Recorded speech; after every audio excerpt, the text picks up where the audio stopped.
আজকে টিফিনটা কিন্তু একদম জমে ক্ষীর। এই দেখুন, বাড়ি থেকে নিয়ে এসেছি গরম গরম সয়াবিনের তরকারি আর রুটি। কখনো কখনো আবার ক্যান্টিন থেকেও ভালো ভালো খাবার পাওয়া যায়। ওই হলুদ রঙে মাখুম মাখুম টেক্সচারটা দেখুন, দারুণ না? আর যদি কিছু না থাকে তাহলে সাদা ভাত, পেঁয়াজ আর লঙ্কাই যথেষ্ট। সকালের দিকেই ডিম সেদ্ধ আর টোস্টটা কিন্তু বেশ ভালোই লাগে। খাওয়া দাওয়া শেষে একটু বাইরে তাকালে মনটা শান্ত হয়ে যায়।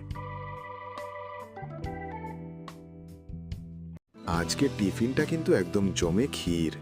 এই দেখুন, বাড়ি থেকে নিয়ে এসেছি গরম গরম সয়াবিনের তরকারি আর রুটি। কখনো কখনো আবার ক্যান্টিন থেকেও ভালো ভালো খাবার পাওয়া যায়।